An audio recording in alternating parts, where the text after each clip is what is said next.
92.5 Fox News. Right all along. A little AC/DC for you there. Thanks to our friends down the hall, Classic Rock 94.5 The Arrow, providing some of the bumper music. Something like Back in Black to get you into a segment that talks about us being in the red. Oh, man. Hey, how do you like that for a segue? No, I'm not kidding. I'll explain in just a second. What we've got to talk about right now is not being in the black, but being in the red. Red not being good. Some trouble going on in the markets. How do I know? Because everybody was texting me like, are you watching what's happening? Are you seeing what's going on today? I am. Alfie Tounjian, Advantage Retirement Group, joining us right now on Daybreak 92.5 Fox News. Probably was looking at the weekend and looking at the futures and thinking, oh boy, do I have to go on Drew's program? Do we have to talk about this morning? Yeah, it was not pretty. Yes, I saw it it was about 3 in the morning. I woke up and looked at it. It was 1,100 down for the NASDAQ, so it made up some. Yes, it's not looking good for the market. You know, the economy is showing some cracks right now. Last week we had those job numbers that came out. Between that and it looks like definitely looks like a recession. The unemployment numbers are going up. So it could be a hard landing. They're talking about a soft landing now. I just heard that it could be a 0.5 point cut in September. I mean, they should have cut it. Yeah. We talked about this, Alfie. How many times have we had this conversation personally between the two of us over the past couple of years? And what have we talked about? You know, this idea that inflation was transitory. Even Kamala Harris was talking about inflation being transitory. And don't worry about it because we're building back better in Bidenomics, and this is where we are right now. There never was going to be a soft landing. You just can't finesse these numbers.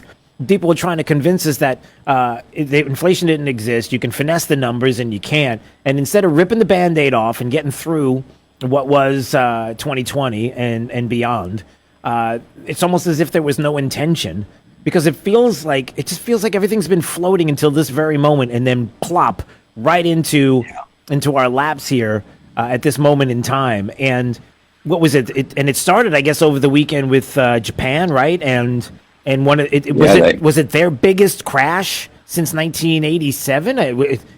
Yep. It was almost 40 years.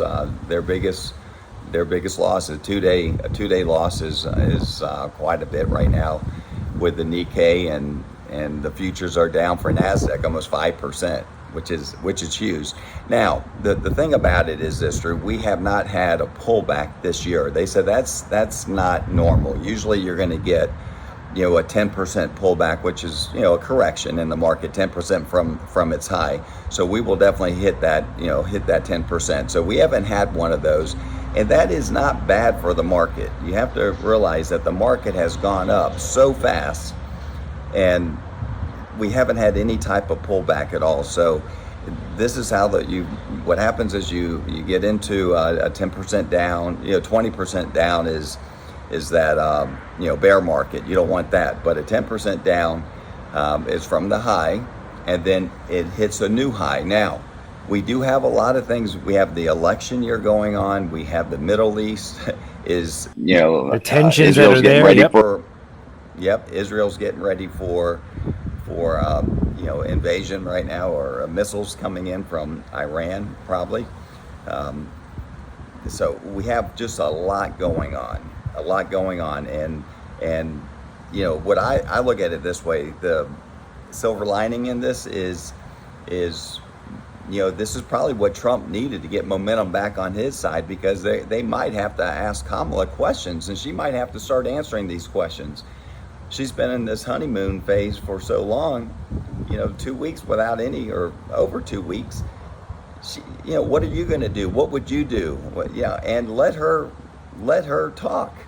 That's all we have to do, is let her talk. We know what you would do. You bragged about Bidenomics. She bragged about Bidenomics. She bragged about what they were going to be doing, building back better, which clearly isn't happening. We talked about part of the building back better. Remember how they were looking at the infrastructure for internet across the country, and how they were going to get them in rural areas, and they haven't built any infrastructure, and they haven't put anybody online in those areas with the billions of dollars that was there. All of those EV charging stations that supposedly were supposed to be going on across the country. Not one single one was built. These are all the things that confidently a President Trump can go into a debate with if he is in fair territory as opposed to being attacked, and be able to question and call out specifically.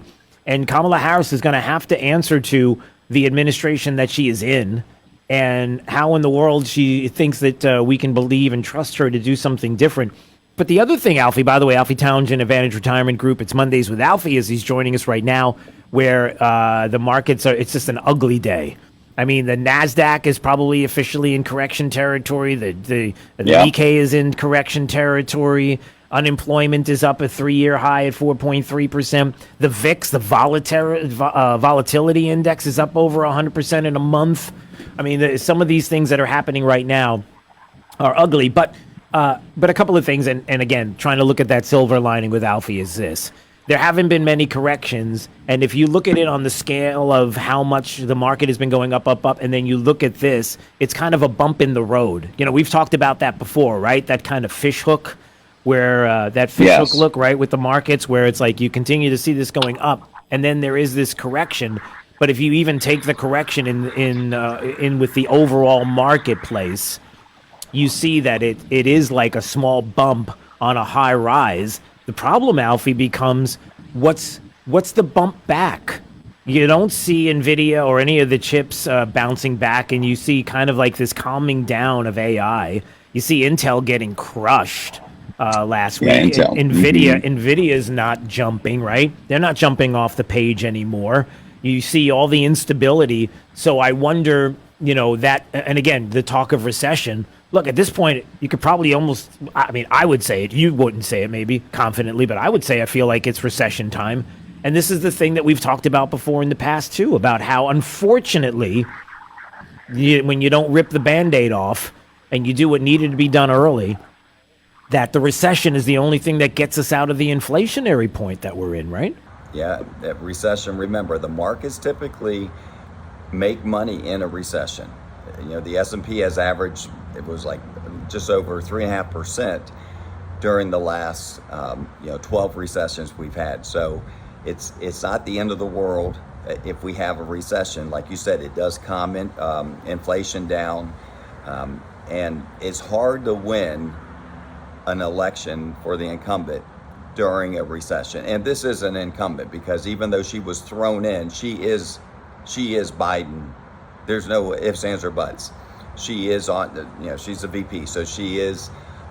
So that really puts a strain. They don't want to have a recession, and that's why they're going to do everything they can with the Feds, the lower interest rates, to get this economy going. But it's not going to be looking pretty for the next month or two, and that's not good for her. And she's going to have to talk, and that's what I'm saying. All this stuff might be what Trump needs to get her to talk, because the media is not doing anything, and they're going to have to do something now.